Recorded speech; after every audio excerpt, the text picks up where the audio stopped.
آئیے بغیر کسی تاخیر کے، جس کا ہمیں اور آپ کو بے صبری سے انتظار تھا، میری مراد فخر نظامیہ جامع معقولات حضرت علامہ و مولانا، اگر میں یہ بات کہوں تو کوئی اس میں حق تلفی نہ ہوگی کہ آپ استاد الاساتذہ بھی ہیں اور استاذ العلماء بھی ہیں، استاد الاساتذہ بھی ہیں اور استاذ العلماء بھی ہیں، بلکہ آپ اگر حیدرآباد جائیں گے یا جامعہ نظامیہ کے طلباء جہاں کہیں بھی ملیں گے وہ حضرت سے وابستگی ان کو رہے گی، حضرت کی شاگردی انہیں نصیب ہو کے رہے گی۔ الحمدللہ آج ہمارے درمیان علم کا وہ سمندر سامنے بیٹھا ہوا ہے، تو آپ لوگوں سے مؤدبانہ گزارش ہے کہ جتنا لوٹنا چاہیں اس سمندر سے پانی لوٹ لیجئے، کیوں؟ یہ سمندر علم بانٹ رہا ہے اور صداقت کا منبع ہے، یہ حق بولنے میں کبھی پیچھے نہیں ہٹے۔ جہاں تک حضرت سے سامنے ملاقات کا یہ اتفاقاً پہلا موقع ملا، لیکن جب ویڈیوز وغیرہ میں دیکھتا ہوں حق بولنے میں، حق گوئی میں حضرت کبھی پیچھے نہیں ہٹے، چاہے وہ افضلیت صدیق اکبر کا معاملہ ہو رضی اللہ تعالیٰ عنہ، یا دوسرے اہل سنت والجماعت کے عقائد ہو، یا پھر کوئی بھی مسئلہ ہو، حضرت دو ٹک فیصلہ، یہی حق ہے، ساتھ دینا ہے ساتھ دو ورنہ مت دو۔ الحمدللہ وہ منبع ہمارے سامنے آج موجود ہے۔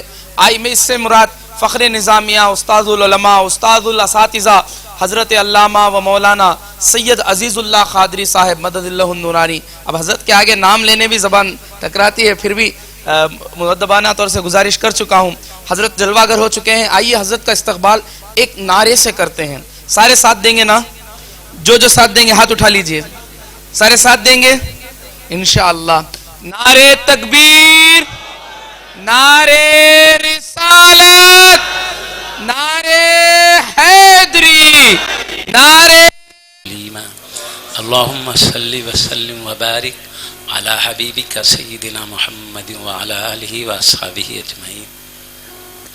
حضرت تقدس مآب صدر محفل و بانی محفل و زینت محفل، پیر طریقت، رہبر شریعت، مفکر اسلام حضرت سید علی اکبر حسینی قبلہ، سجادہ نشین بارگاہ صبغت اللہ قبلہ علیہ رحمت و رضوان، ادام اللہ فیوزہم العالیہ و عظیم المرتبت جلیل القدر، جمیع شہزادگان بارگاہ ولایت و جمیع علماء کرام وارثین علوم مصطفیٰ صلی اللہ علیہ وسلم و خطیبان اسلام و بزرگان ملت دامت برکاتہم العالیہ، قابل قدر جمیع سامعین کرام حفظہم اللہ تعالی۔ ہم پر اللہ پاک کا بے حد احسان ہے کہ اس نے ہمیں ایک دینی نورانی عظیم محفل میں حاضر ہونے کا شرف عطا فرمایا ہے۔ الحمدللہ اس بارگاہ سے ہم کو شریعت و طریقت دونوں قسم کا فیضان جاری ہے، اور یہ نورانی بارگاہ سے انشاءاللہ تعالی ہمیشہ یہ فیضان جاری رہے گا۔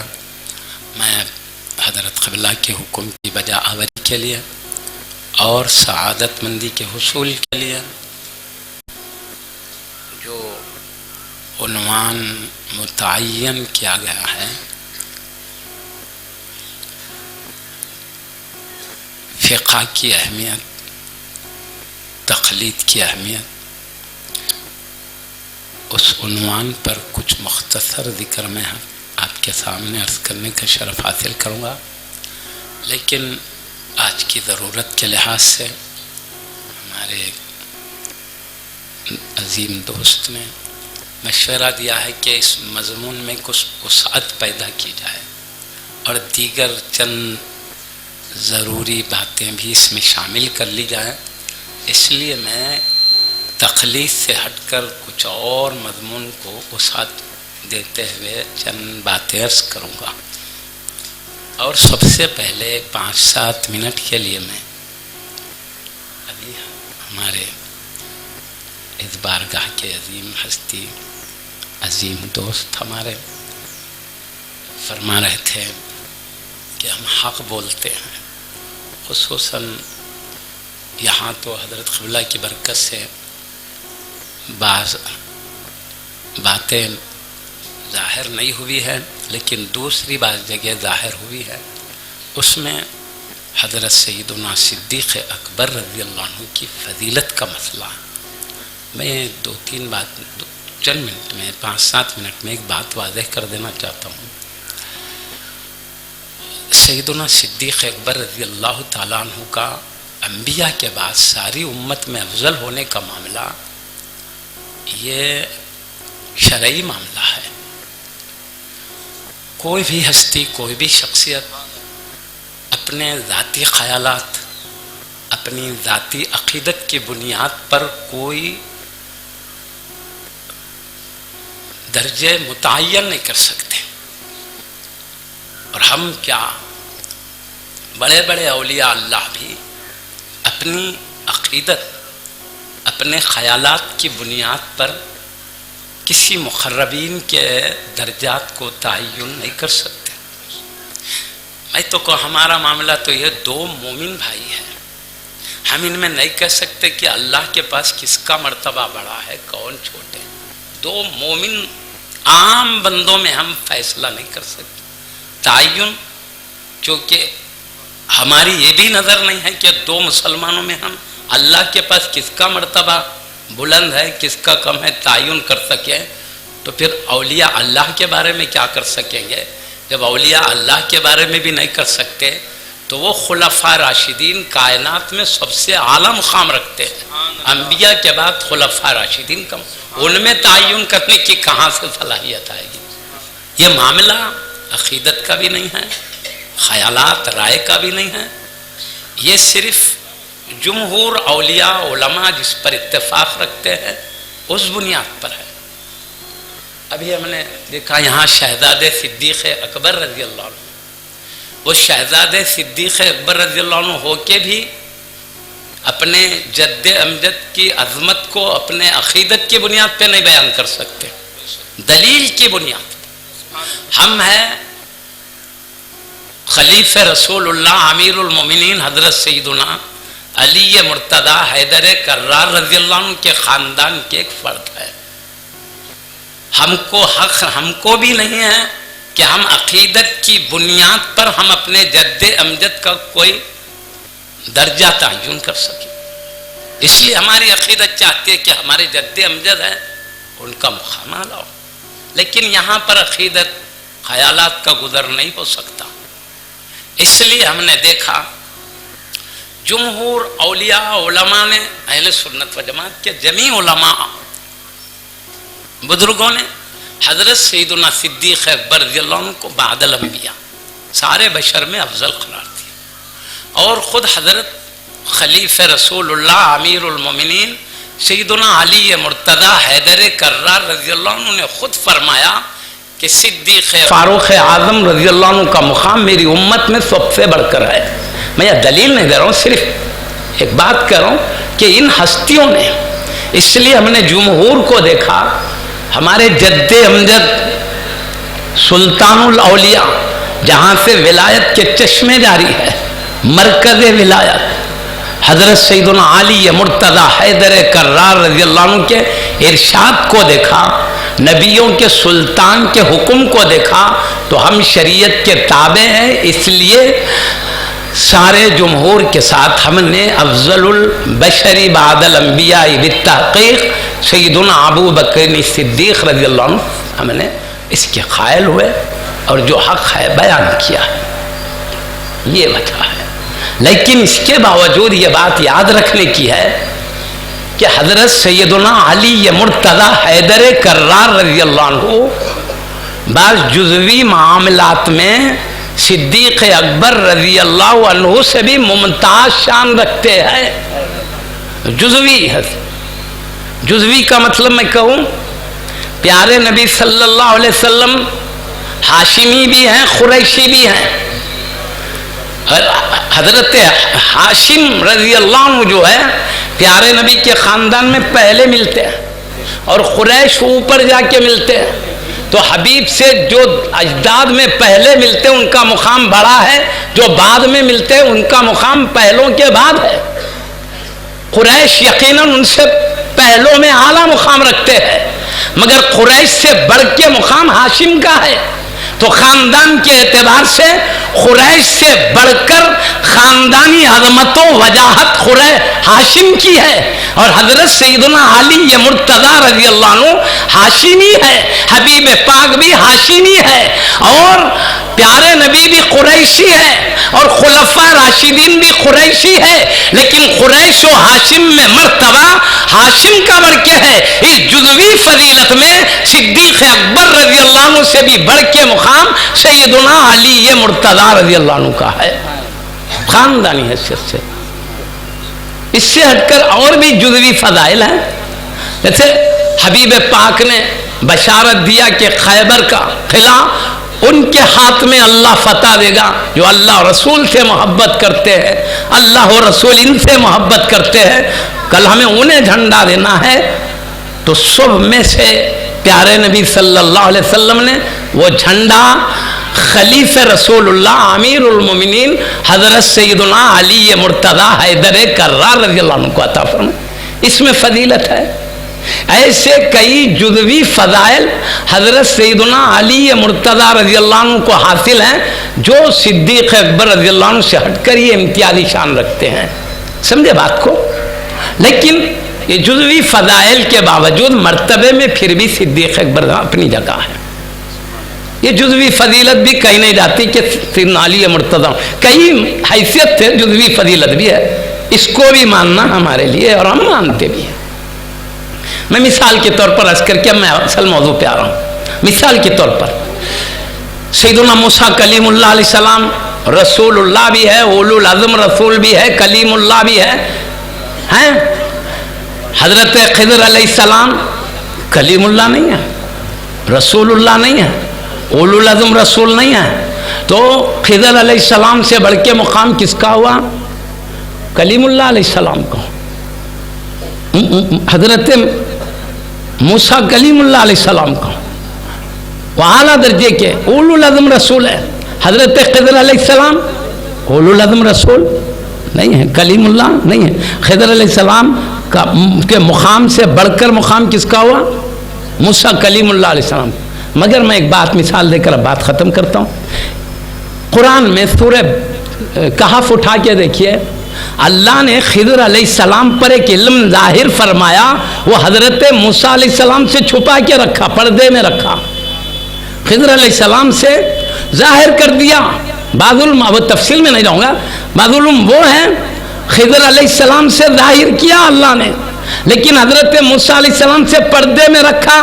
موسیٰ کلیم اللہ علیہ السلام سے ایک بات چھپی ہوئی ہے، خضر علیہ السلام پہ ظاہر ہے. تو اس میں خضر علیہ السلام کو اس مسئلے میں فضیلت ہے. اس کے باوجود، اس فضیلت کے باوجود موسیٰ علیہ السلام کا مرتبہ ہی بڑا ہے، اور ان کا مرتبہ بڑا ہونے کے باوجود خضر علیہ السلام ایک مسئلے میں آپ سے زیادہ فضیلت رکھتے، ایک مسئلے میں، جزوی مسئلے میں. تو اس طرح جزوی مسئلے کی فضیلت اپنی جگہ وہ بھی حق ہے، اور مرتبے کی جو اب یہ دلائل شریعت میں سب موجود ہے، تفصیلات موجود. میں صرف یہ کہہ رہا تھا ہمارا معاملہ عقیدت کی بنیاد پر طے کرنا نہیں ہے، شریعت کے حکم کے آگے گردن جھکا لیں. اس لیے بس ہم اس معاملے میں عرض کر رہا تھا. اب رہا تخلیق کی طرف ہم آتے ہیں. تخلیق ابھی ہمارے حضرت قبلہ نے تامل زبان میں فرمایا، اور ہمارے حضرت نے بھی فرمایا، جو تخلیق کے عنوان پر ایک بہترین کتاب، جامع کتاب، وہ دیکھنے کے بعد پتہ چلتا ہے کہ ایک بڑے سمندر کو کوزے میں سما دیا ہے. کرامت ہے حضرت، موجیں مارتے ہوئے سمندر کو کوزے میں لا لیا ہے. حضرت نے یہ تخلیق کی تعریف وغیرہ بھی فرمائی. تخلیق کسے کہتے ہیں بولوں میں؟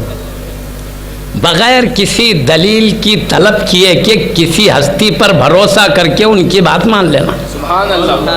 بھروسہ کر کے مان لینا، دلیل نہیں پوچھنا، اطمینان رکھنا کہ اپنے ساتھ دلیل رکھتے ہیں. اتنا یقین ہے کہ دلیل رکھتے ہیں، ہم کو پوچھنے کی بھی ضرورت نہیں، بے دلیل پوچھے کہ بھروسہ کر کے چلنا، یہی ہے تقلید۔ ہم بھی ائمہ کرام کی دلیل پہ بھروسہ رکھتے ہیں، ان کے پاس ہے دلیل، بھروسہ ہے، اعتماد ہے ہم کو۔ ہم دلیل اس لیے نہیں پوچھتے کہ ان پر بھروسہ ہے، ہم بھروسے والے ہیں، ہم جانتے ہماری کیا حیثیت ہے، ان کی کیا شان ہے،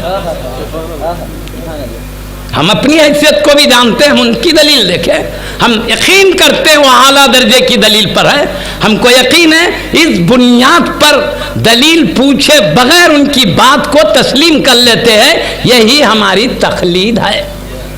کوئی کہتے ہیں تقلید غلط ہے، تو میں کہتا ہوں قرآن سمجھنا دور کی بات ہے، قرآن پڑھنا بھی مشکل ہو جائے گا۔ قرآن سمجھنا دور کی بات ہے، قرآن پڑھنا بھی مشکل ہو جائے گا اگر بھروسہ نہ ہو، اعتماد نہ ہو تو۔ میں چلو اب چلیں گے ہم استاد محترم کے پاس، ابھی قرآن نہیں پڑھ رہے ہیں، الف بے تے سے پڑھ رہے ہیں، ابھی ابتدا ہے، الف با تا سا۔ استاد محترم نے شاگرد سے کہا پڑھو بیٹا الف، شاگرد کہہ رہا الف، استاد محترم نے کہا با، شاگرد نے کہا با، استاد محترم نے کہا تا، شاگرد نے کہا تا۔ اگر یہاں حجت لے کے بیٹھے الف، یہ الف ہے، قرآن سے ثابت کر کے بتاؤ، حدیث سے ثابت کر کے بتاؤ، ارے الف ہی نہیں پڑھ سکتا تو یہاں تک کیا پہنچے گا؟ اب قرآن ہی نہیں پڑھ سکتا تو سمجھنے کو کہاں پہنچے گا؟ ہم قرآن تک پہنچ رہے ہیں استاد پہ تقلید کر کے بھروسہ۔ نعرے تکبیر، نعرے رسالت، اجتماع اہل سنت والجماعت۔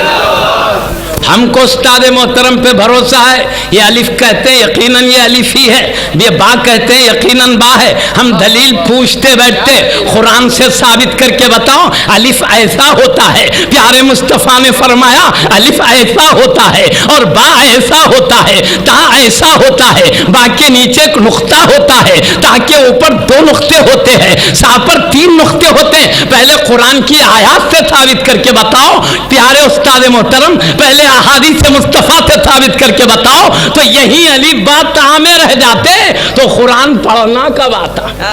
یہ سب تقلید کی برکت ہے، قرآن بآسانی پڑھ رہے ہیں۔ تقلید کی برکت ہے کہ نہیں ہے؟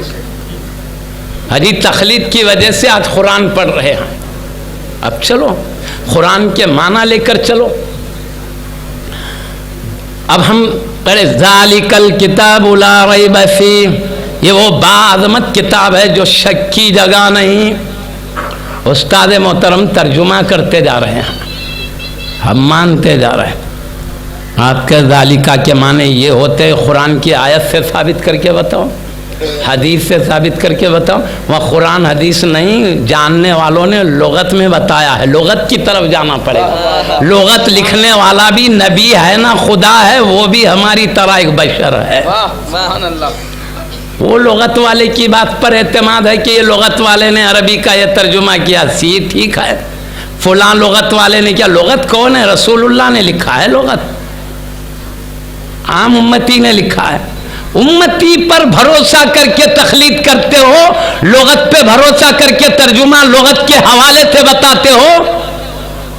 اور قرآن کے معاملے میں جنہوں نے زندگی دین میں گزار دیا ہے، ساری زندگی جن کی قرآن و حدیث میں گزر گئی ہے، بلکہ جو صحابہ کرام تابعین کی صحبت میں رہے ہو، وہ ان سے سیکھا ہو جنہوں نے ڈائریکٹ مصطفیٰ سے سیکھا ہے، ان کے بارے میں تقلید کے معاملے میں پوچھتے ان کی تقلید کیسے؟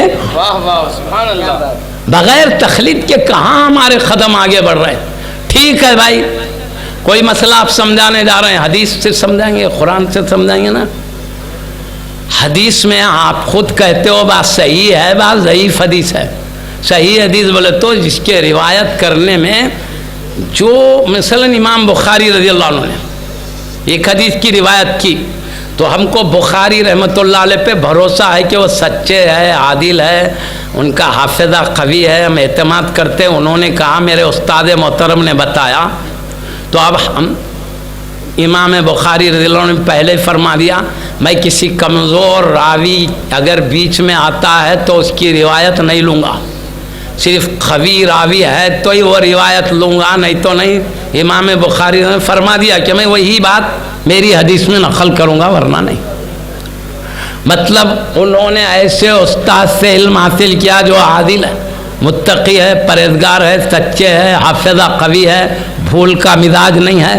پھر وہ دیکھے کہ ان کے استاذ کیسے ہیں، وہ بھی متقی ہے، عادل ہے، پرہیزگار ہیں، زہد و تقوی کے اعلیٰ مرتبے پہ فائز ہیں، اللہ سے ڈرنے والے ہیں، نبی سے عشق رکھنے والے ہیں، صحیح العقیدہ ہے۔ پھر انہوں نے دیکھا حافظہ بھی قوی ہے، پھر ان کے استاد کو بھی دیکھا تو یہی شان رکھتے ہیں، عادل والے ہیں۔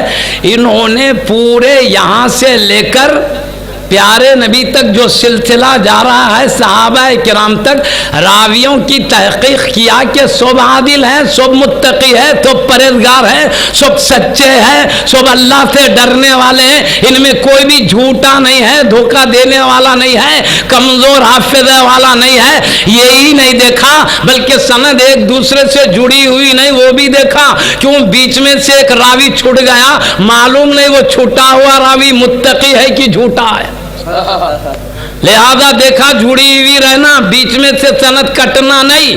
اتصال بھی دیکھا، سب کی عدل کو بھی دیکھا، تقوی کو بھی دیکھا، حافظے کی قوت کو بھی دیکھا، دیکھ کر انہوں نے فیصلہ کیا یہ حدیث صحیح ہے، یہ حدیث۔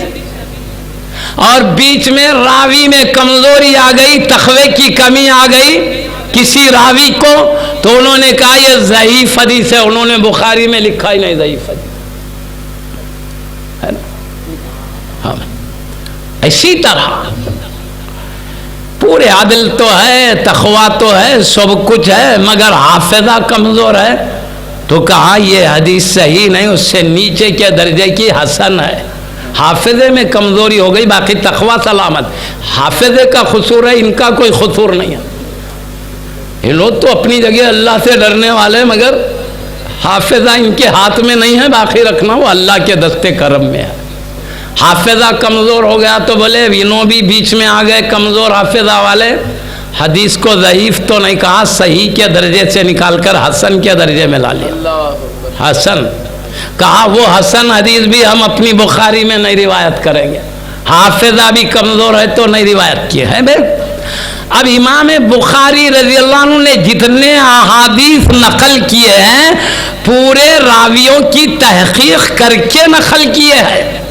امام مسلم رضی اللہ عنہ نے جتنے احادیث نقل کیے ہیں پوری تحقیق راویوں کی کر کے، عادل، متقی، پرہیزگار، قوی حافظے والے اور سند کے اتصال کے بعد ہی اپنی کتابوں میں نقل فرمایا ہے نا۔